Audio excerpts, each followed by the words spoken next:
to welcome you to our tour today. For those of you who don't know me very well, my name is Kelsey and I am originally from Chicago. And my husband and I moved to Valencia, Spain last February. We're loving it, it's beautiful, and I have been taking quite a few trips lately, so this is one of the beautiful places that I am so excited to bring you to. So let's go ahead and get started. Welcome to Burjassot. Nestled just a few kilometers north of the bustling metropolis Valencia lies the quaint town of Burjassot, a hidden gem waiting to be discovered. With its rich history dating back to the Moorish times and its charming blend of traditional Spanish architecture and modern amenities, Burjassot offers a peaceful retreat from the hustle and bustle of city life. As we wander through its winding streets, lined with orange groves and historic buildings, we'll find ourselves immersed in a world where time seems to stand still, and the echoes of centuries past resonate in every corner. From its picturesque plazas to its vibrant local markets, Burjassot invites visitors to experience the authentic charm and hospitality of rural Spain, making it the perfect destination for those seeking tranquility and cultural immersion. Let's explore Burjassot. While we enjoy the beautiful views, let me tell you a little bit about Spanish ceramics. Ceramics in Spain have a rich history dating back to prehistoric times, but the peak of their production was during the Islamic and Moorish periods. Talavera de la Reina is renowned for its traditional blue and white ceramics, while Andalusia is known for its vibrant hand-painted pottery. During the Renaissance, the introduction of Italian techniques influenced Spanish ceramic art.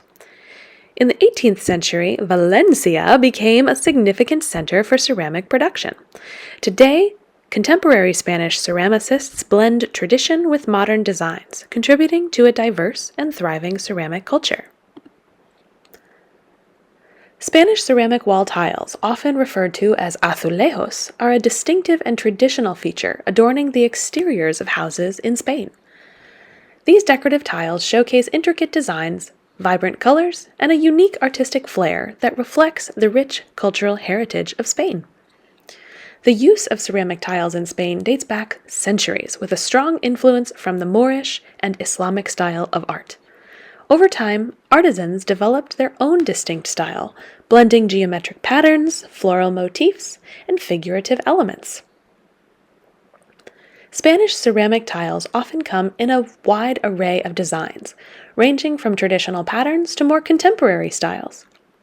Common motifs include latticework, arabesque, and representations of nature, capturing the essence of Spanish aesthetics.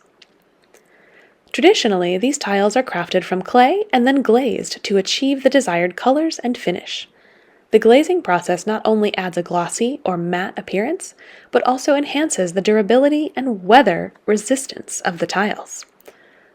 Spanish tiles are known for their bold and vibrant color palette. Blues, yellows, greens, and whites are frequently used, creating a visually striking and cheerful effect on building facades. Azulejos are commonly used to decorate various architectural elements, including facades, stair risers, and fountains. They are integrated into the overall design of buildings, sometimes on the outside of houses, adding character and charm. Spanish ceramic tiles are not merely decorative. They hold cultural significance as well. They tell stories, reflect historical influences, and contribute to the unique identity of Spanish architecture. Apart from their aesthetic appeal, ceramic tiles serve practical purposes as well. They protect the buildings from the elements, providing a durable and long-lasting cladding material. The glazed surface also makes them easy to clean. Different regions in Spain may have their own distinct styles of ceramic tiles, influenced by local traditions, history, and climate. For example, Andalusian tiles, where it's so hot, might differ from those found in Catalonia, where it's a bit more temperate. While rooted in tradition, Spanish ceramic tiles continue to be used in modern architecture. Contemporary designers often blend traditional patterns with innovative concepts, creating a seamless integration of the old and the new.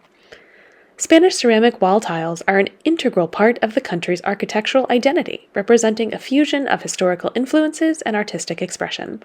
Their use extends beyond mere decoration, playing a role in storytelling and preserving cultural heritage. Aren't they beautiful?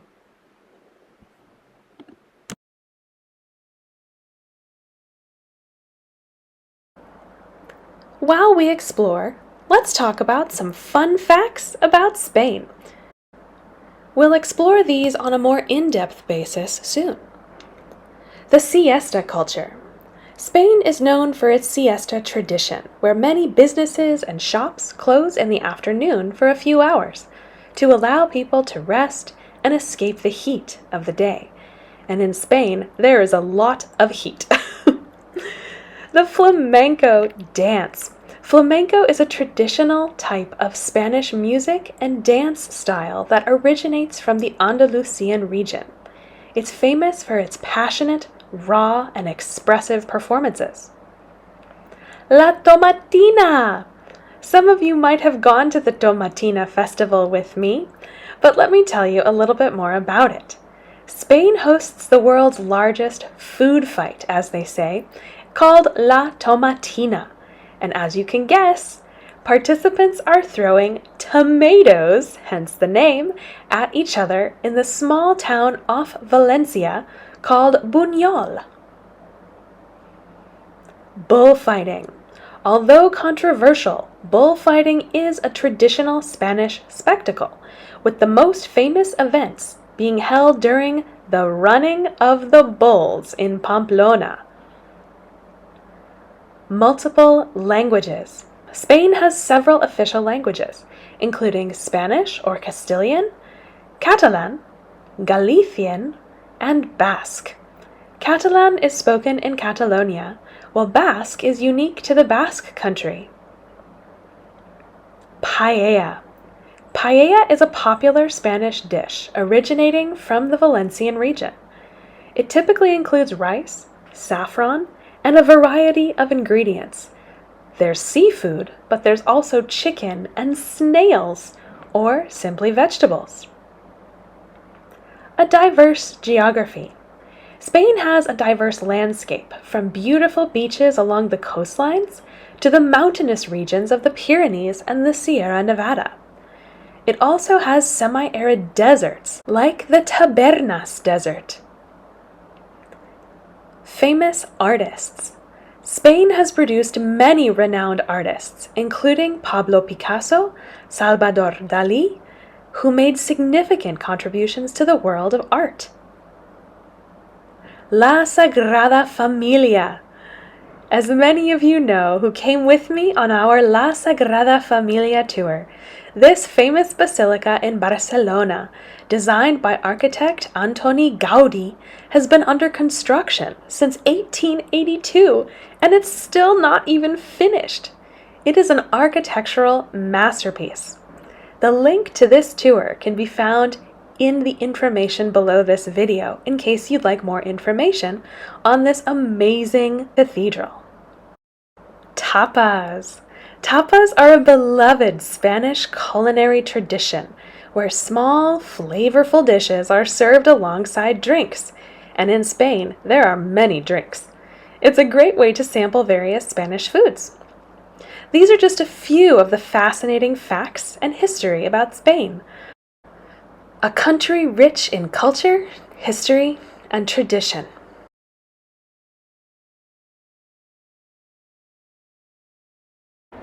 Roman history in Spain is a rich and multifaceted tale that spans several centuries, leaving a lasting impact on the Iberian Peninsula. While we explore, let me tell you a little bit about this important history. The Roman presence in Spain began in the 3rd century BCE and continued until the fall of the Western Roman Empire in the 5th century. The Roman conquest of the Iberian Peninsula, known at that time as Hispania, again commenced in the 3rd century BCE. The Romans gradually expanded their control over the region, defeating various local tribes and kingdoms, including the Carthaginians. This conquest was marked by significant military campaigns and the establishment of Roman colonies. One of the most enduring legacies of Roman rule in Spain is the development of cities. Romans built numerous cities with impressive infrastructure, including roads, bridges, aqueducts, amphitheaters. Mérida, Tarragón, Zaragoza are notable examples of Roman cities that thrived in Hispania. The Romans introduced advanced agricultural practices to Spain, hence the development of aqueducts specifically, transforming it into a vital source of agricultural products for the empire. Olive oil, wine, wheat production, all of these flourished, contributing to the economic prosperity of this region. These agricultural legacies continue to influence Spain's economy today. Roman influence extended to the cultural and linguistic landscape of Spain. Latin became the dominant language, giving rise to Vulgar Latin, which eventually evolved into Spanish. Roman architecture, art, and traditions left an indelible mark on the Iberian culture. The Romans brought their polytheistic religious practices to Spain as well, and the region became home to various temples, shrines, and cults devoted to Roman gods and goddesses. The influence of the Roman religions persisted even after the spread of Christianity. As the Western Roman Empire faced internal strife and external threats, its control over Spain weakened.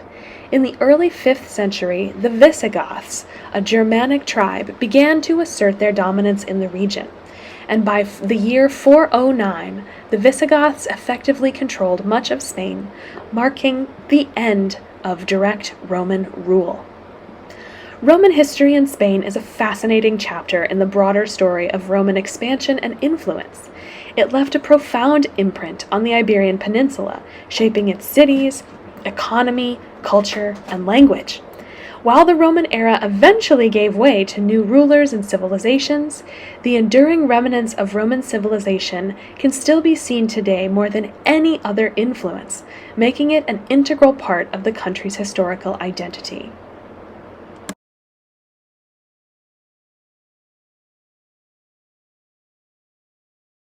As we walk, let's talk a little bit about the Spanish lifestyle.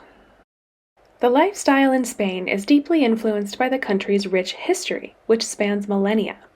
Spain's history includes Roman, Moorish, Christian, and other cultural influences, resulting in a diverse and unique way of life. For centuries, Spain was a global colonial power, shaping its culture and traditions, and today it remains a vibrant and dynamic nation with a lifestyle that reflects its complex past.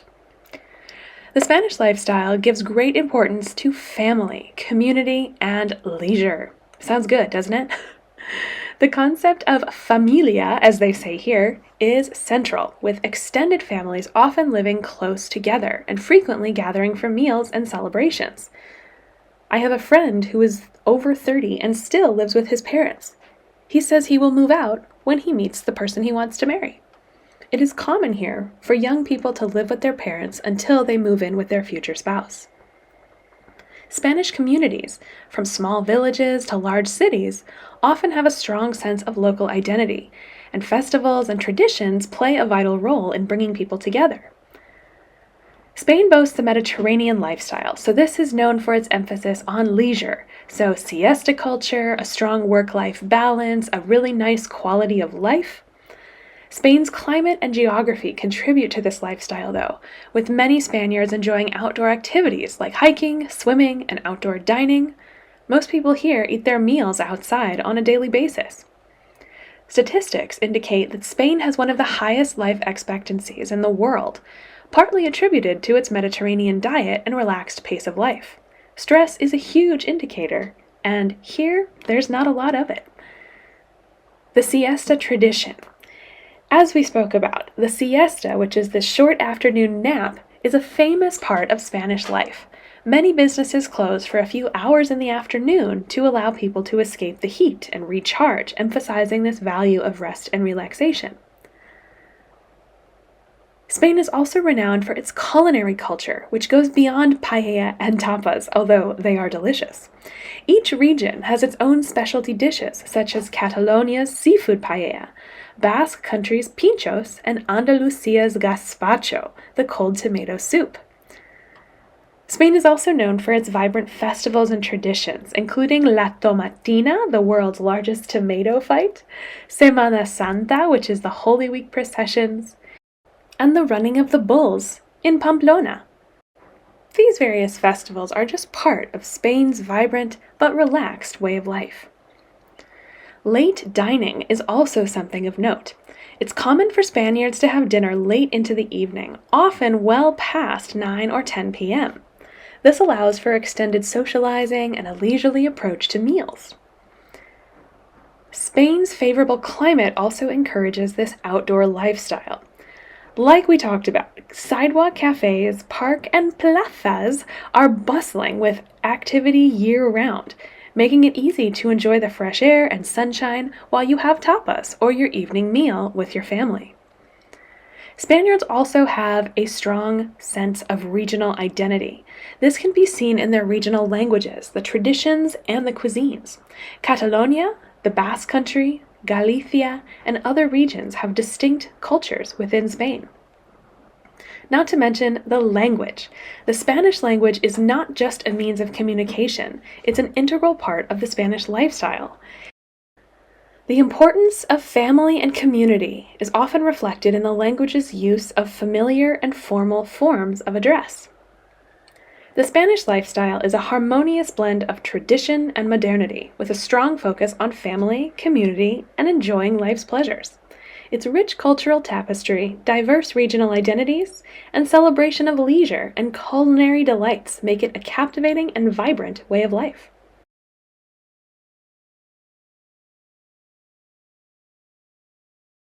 The history of oranges in Spain is quite fascinating, though, so let me tell you a little bit about it.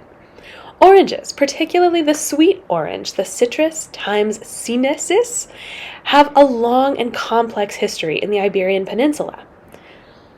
Oranges were introduced to Spain by the Moors during their occupation of the Iberian Peninsula from the 8th to the 15th centuries. The Moors brought citrus fruits, including oranges, of course, but also lemons with them from the Middle East. Oranges found a suitable climate in the southern regions of Spain, such as Andalusia, where they thrived. The warm Mediterranean climate was ideal for growing citrus fruits, and the orange orchards, orange groves, became common. As Christian forces gradually retook control of the Iberian Peninsula from the Moors during the Reconquista, they inherited and expanded upon the Moorish agricultural practices, including orange cultivation.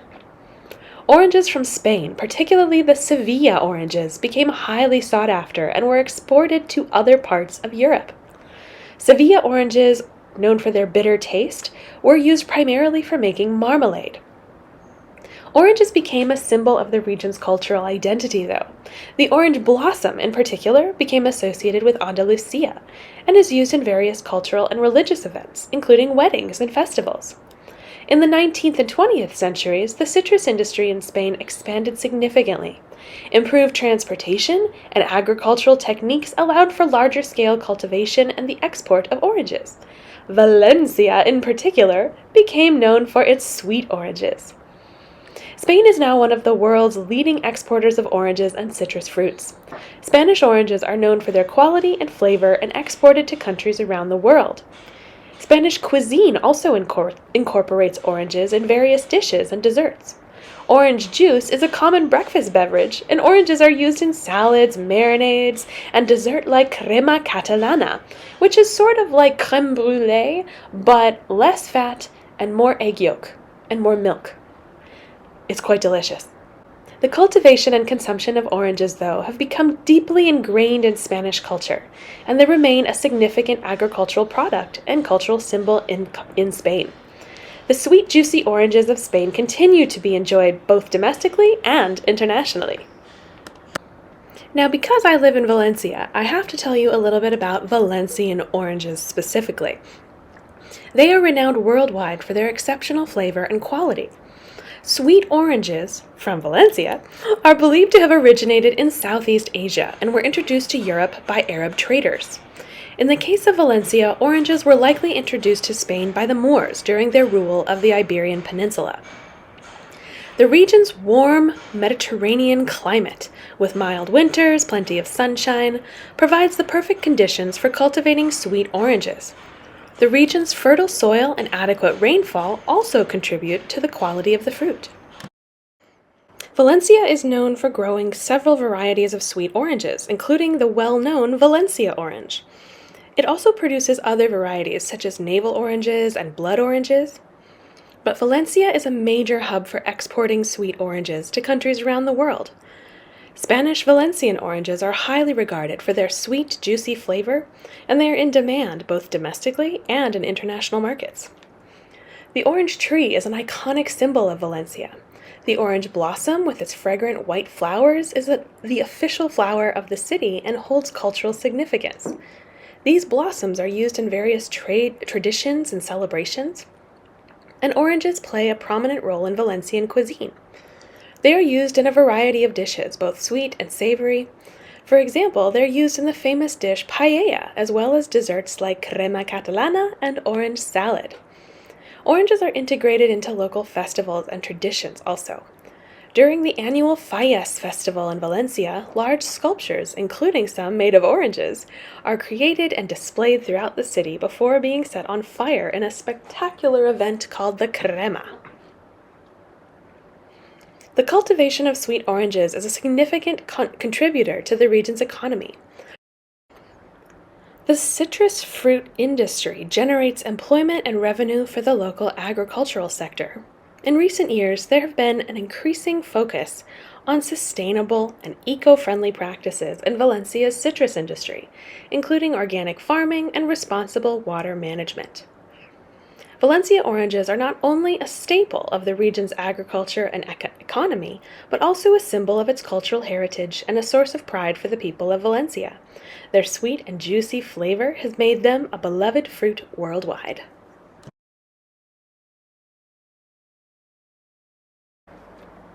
Earlier, I promised you some details on the siesta.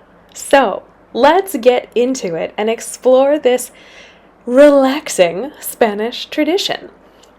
The siesta is a short afternoon nap, or rest, and it has its roots right here in Spain. Its name comes from the Latin word sexta, which means the 6th hour, counting from sunrise, as it was traditionally observed around midday. The siesta became ingrained in Spanish culture due to Spain's climate, where daytime temperatures around midday can soar, especially in the southern regions. Taking a break during the hottest part of the day helped people avoid the scorching sun. One of the primary reasons for the siesta was to escape the oppressive midday heat, allowing people to rest, eat, and recharge before returning to work. The siesta also influenced the daily rhythm of life in Spain, with businesses and shops traditionally closing for a few hours in the afternoon to accommodate this tradition.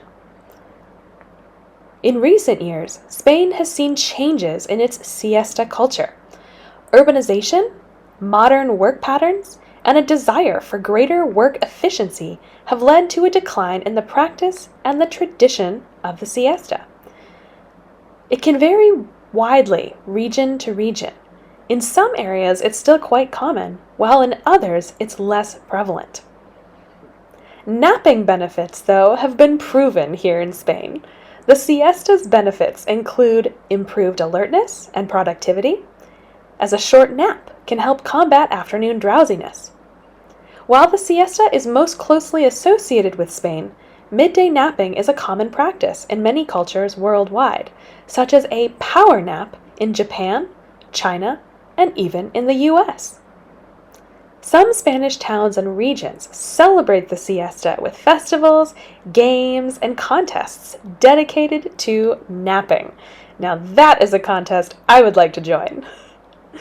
In contemporary Spain, however, the traditional siesta is often shorter than in the past, typically only lasting 20 to 30 minutes. It's still considered a valuable break during the workday, but now it's more focused on spending time with your family and recharging rather than actually going to sleep. The siesta is a cultural tradition rooted here in Spain, historically important for escaping the midday heat. While its observance has evolved over time due to changing lifestyles, it still remains a fascinating aspect of Spanish culture and a topic of interest for those exploring the country's traditions and for those who are a little drowsy.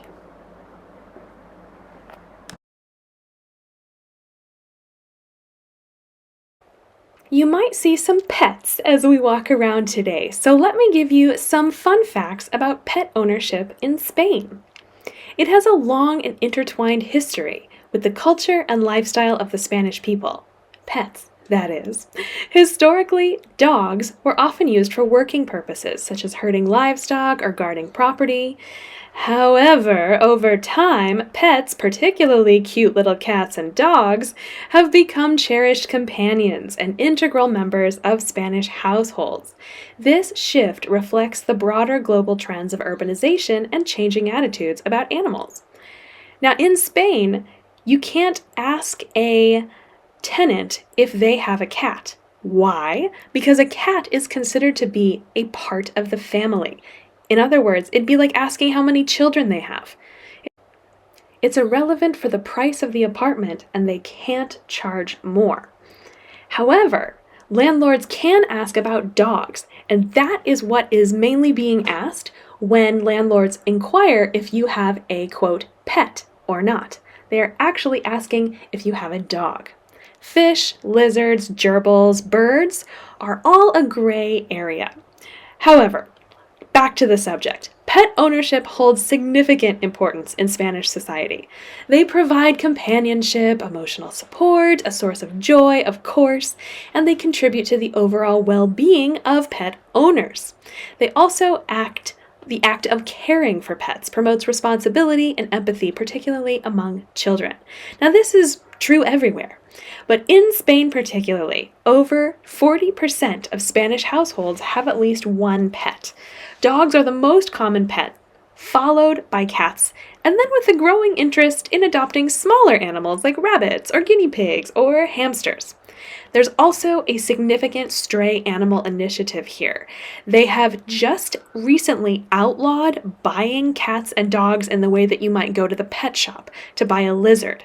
You must only now get them from animal shelters or private breeders, but I would highly recommend to only shop at shelters, or adopt, don't shop, as they say.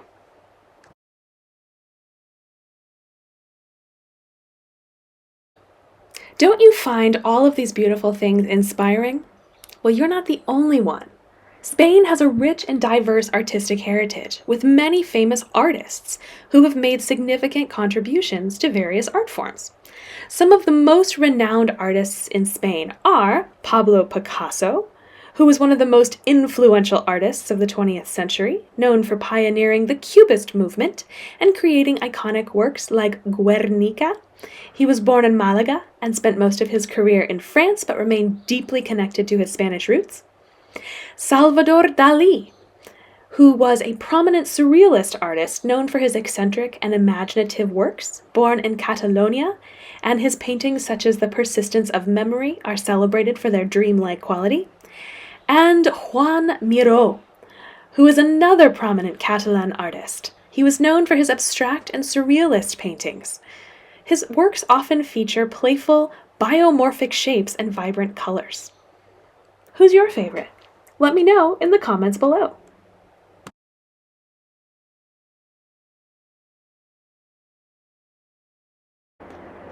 While we explore, let me tell you a little bit about the political system and how the government works here. So Spain is a constitutional monarchy, which means that it currently has a king and a queen as its ceremonial heads of state. However, their roles are largely symbolic and they don't have significant political power. The monarch's role is to represent the country and perform ceremonial duties. Spain operates as a parliamentary democracy. This means that the government is elected by the people and is accountable to the parliament known as the Cortes Generales. The leader of the government is the Prime Minister, Presidente del Gobierno. The Prime Minister is the head of the political party or coalition that has the most seats in the lower house of Parliament, known as the Congress of Deputies, Congreso de los Diputados, and the Prime Minister is responsible for running the country and making and implementing decisions. Spain is divided into 17 autonomous communities, each with its own government and parliament.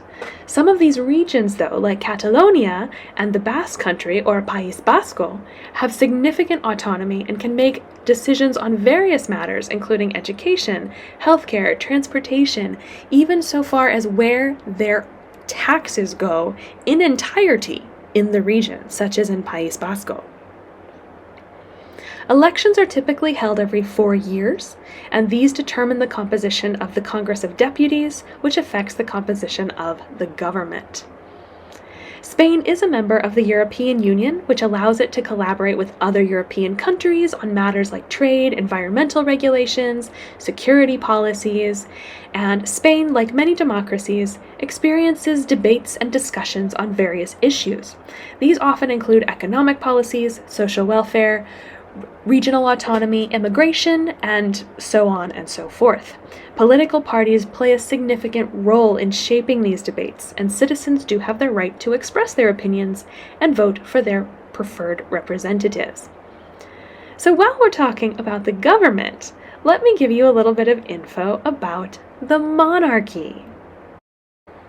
The Spanish monarchy, at its height during the 16th century, was one of the most powerful in Europe. Spain's vast overseas empire, including territories in the Americas, Asia, and Europe, was ruled by Spanish monarchs. They were known as the kingdom where the sun never sets because of how vast and how expansive their territories were. The reign of King Philip II, who lived from 1556 to 1598, marked the height of Spanish power and influence. His court in Madrid was renowned for its wealth and cultural achievements. During the 19th and early 20th centuries, however, Spain experienced political turmoil, including the Napoleonic Wars and several changes in government, with alternating periods of monarchy and republicanism. In 1931, the Second Spanish Republic was established, leading to the exile of King Alfonso VIII. The monarchy was formally abolished in 1931, and Spain became a republic. General Francisco Franco ruled Spain, though, as a dictator from 1939 until his death in 1975. After Franco's death, King Juan Carlos I, appointed by Franco as his successor, played a key role in transitioning Spain to democracy.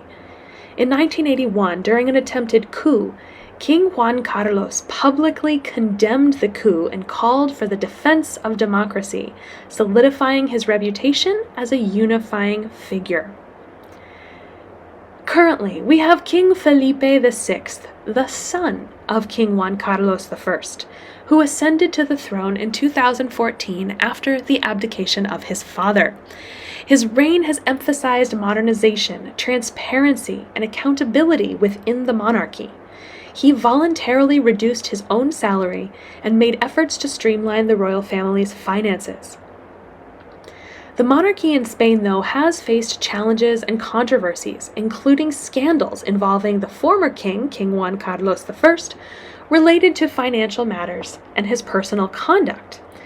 There has also been a debate in Spain about the role and the cost of the monarchy in the country's democratic system in general, with some advocating for its abolition or at least reform.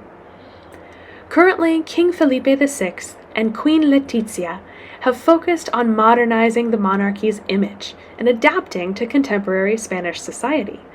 They have engaged with the public and used social media to connect with younger generations. They've also been involved with various charitable organizations and cultural activities, such as education, science, and the arts. The Spanish royal family has had a profound and complex history, from its height during the Spanish Empire to its role in Spain's transition to democracy. Its contemporary role is largely symbolic and ceremonial, with efforts to maintain relevance and transparency. Public perception of the monarchy remains a topic of discussion in Spain, with differing opinions on its role in the country's democratic system.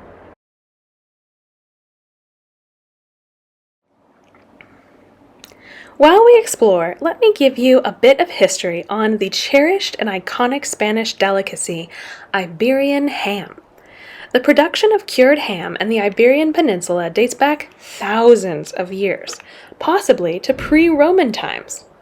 The process of air drying and curing pork was developed as a method of meat preservation. The quality and flavor of jamón ibérico, or Iberian ham, are closely tied to the Iberian pig breed, which is native to the Iberian Peninsula. These pigs are known for their unique genetics, with intramuscular fat that contributes to the ham's marbling and distinctive taste. Traditional methods of curing Iberian ham involve a careful balance of salt, air drying, and aging in natural conditions, as well as caring for the pigs with their unique lifestyle, diet, and care, which contribute to the exceptional flavor and quality of the ham. Some of the ham is aged for several years, resulting in complex flavors. Iberian ham comes in various grades, primarily based on the pig's diet and breed. The highest quality is jamón ibérico de bellota, which comes from pigs that have feasted on acorns, bellotas, during their last months. This diet gives the ham a nutty and rich flavor. The intramuscular fat in Iberian ham is responsible for its marbled appearance and succulent texture. The fat melts at a lower temperature, enhancing the ham's mouthfeel. Spain has several regions known for producing exceptional Iberian ham. Some of the most famous include Puebla, Salamanca, and Dehesa de Extremadura. Iberian ham is deeply embedded in Spanish culture and cuisine. It is often enjoyed as a tapa in sandwiches or as a standalone delicacy. Special occasions and celebrations frequently feature jamón ibérico. Iberian ham has gained international acclaim for its unique taste and quality. It's a sought-after product in gourmet circles worldwide. Some varieties of Iberian ham have received PDO, or Protected Designation of Origin status, which certifies their origin and production methods, ensuring quality and authenticity. Iberian hams are often sold as whole legs, and they are an iconic sight in Spanish markets and restaurants. They require special ham holders and slicing techniques to enjoy properly. Beyond its consumption as a standalone dish, jamón ibérico is a versatile ingredient in Spanish cuisine, adding depth of flavor to dishes like paella, croquetas, and salads. Iberian ham is not just a food, it's a cultural treasure in Spain, celebrated for its artisanal products, unique flavors, and enduring significance in Spanish culinary traditions. And as an animal lover, I very much appreciate how well the pigs are treated at their early stages of life. Speaking of the pigs, let me tell you a little bit more. The treatment and diet of Iberian pigs are crucial factors in the production of high-quality jamón ibérico. These pigs are renowned for their unique lifestyle, diet, and care, which contribute to the exceptional flavor and quality of the ham. Iberian pigs are typically raised in extensive, free-range environments. They roam through oak forests, pasture lands known as dehesas, which are abundant in southwestern Spain. And their free-range lifestyle allows for Iberian pigs to get plenty of exercise, which results in well-developed muscles and better marbling in the meat. The most highly prized jamón ibérico, known as jamón ibérico de bellota, comes from pigs that have a diet primarily based in acorns, or bellotas, during their final months before their life comes to an end, shall we say. The acorn-rich diet imparts a distinct nutty flavor to the ham. In addition to acorns, these pigs graze on grasses, herbs, and other vegetation found in the dehesa. This diverse diet also contributes to the complexity of flavors in the meat. Some Iberian pigs are fed a combination of grain and foraged vegetation. While not considered to be de bellota, these hams are still of high quality. The pigs are raised in a healthy and natural environment, which is essential for their overall well-being. Stress can negatively impact the quality of the meat, so efforts are made to ensure pigs live a stress-free life, full of acorns, peaches, peanuts. Sounds like a pretty good thing to me. Also, their age of the end comes later. Iberian pigs are typically slaughtered at a later age compared to other pig breeds, allowing them to develop the desired levels of intramuscular fat and flavor, not to mention living a somewhat full life. The treatment of Iberian pigs and their diets are key elements in the production of exceptional jamón ibérico. The combination of a natural, free-range lifestyle and a diet rich in acorns or a varied forage diet results in hams with unique and sought-after flavors, making them a prized delicacy in Spanish cuisine. Efforts are made to maintain these traditional and sustainable practices while adhering to modern standards and regulations.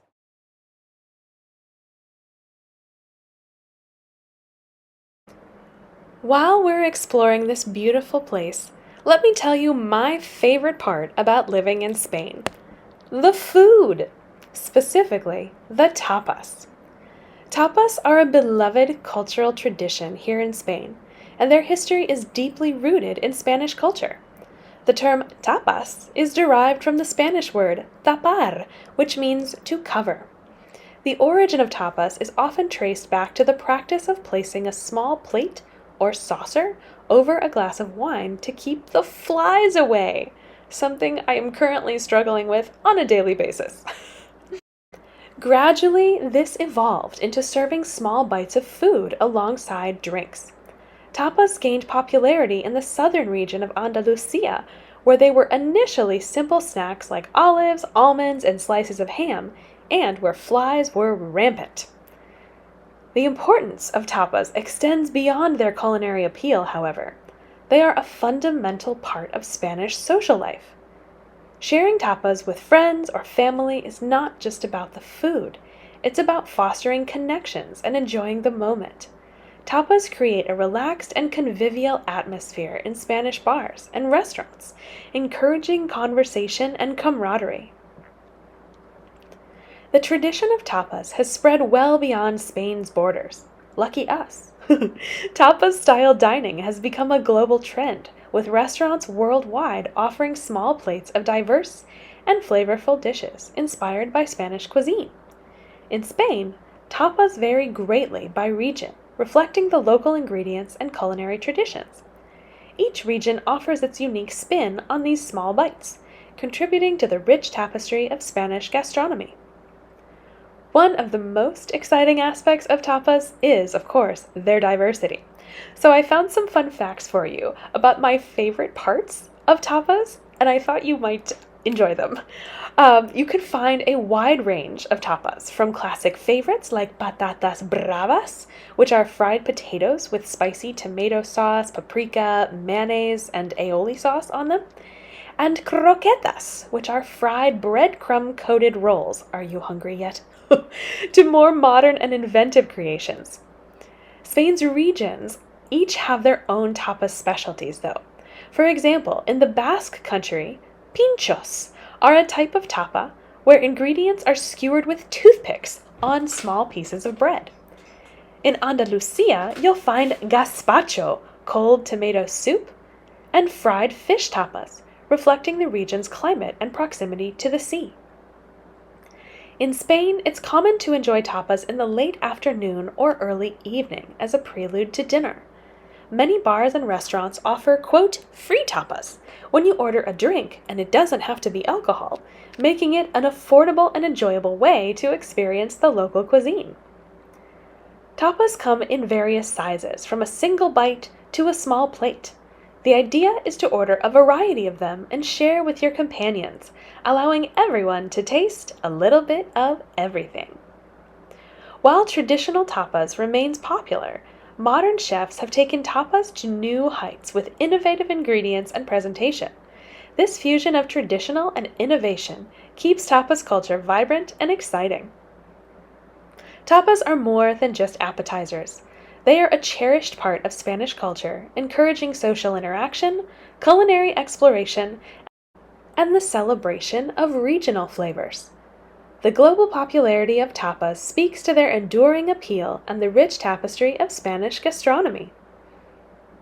My personal favorites are croquetas, Patatas bravas, which are fried potato cubes with that spicy tomato sauce and garlic aioli. Gambas al ajillo, which is shrimp sautéed in olive oil with garlic and red pepper flakes, often served with a slice of crusty bread for soaking up the flavorful oil. Albondigas, or Spanish meatballs, typically made with a mixture of ground beef and pork, served in a rich tomato sauce with bread.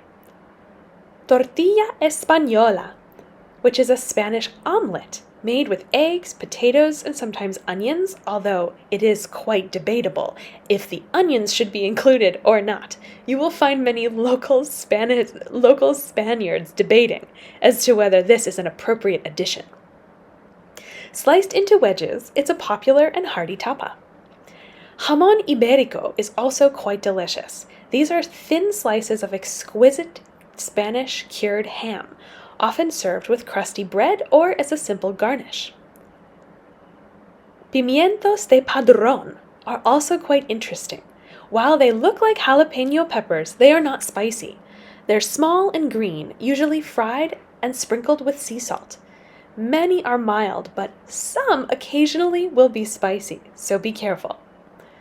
There's also ensaladilla rusa, or Russian salad. This is the Spanish version of potato salad, made with peas, carrots, tuna, mayo, and, of course, potatoes. There's also aceitunas, which is assorted olives. Marinated with herbs and spices, they are served as a simple and classic tapa, and delicious. As the sun sets over the rooftops of Burjassot, casting a golden glow upon its historic streets, we can't help but feel a sense of gratitude for the timeless beauty and warmth of this enchanting town. Whether you've spent your day exploring its rich history, savoring its culinary delights, or simply basking in the peaceful ambiance of its surroundings, Burjassot leaves a lasting impression on all who visit. As you bid farewell to this hidden gem, carry with you the memories of its charm and hospitality, knowing that you are always welcome to return and experience its magic once again. Until we meet, adios, Burjassot, until we meet again. Thank you for joining me in Burjassot in the Valencian region of Spain. For a more in-depth look at this location, as well as over 100 locations around the world, check out my Explore with Kelsey tours in the Buy Me a Coffee links in the information below this video. Happy travels! Thank you all so much for coming. Thank you for your donations, for your tips, for your PayPals. And as always, thank you for being a part of my traveling family. I look forward to seeing you soon. Bye, everyone. Don't forget to follow and like this video for more with me, Explore with Kelsey.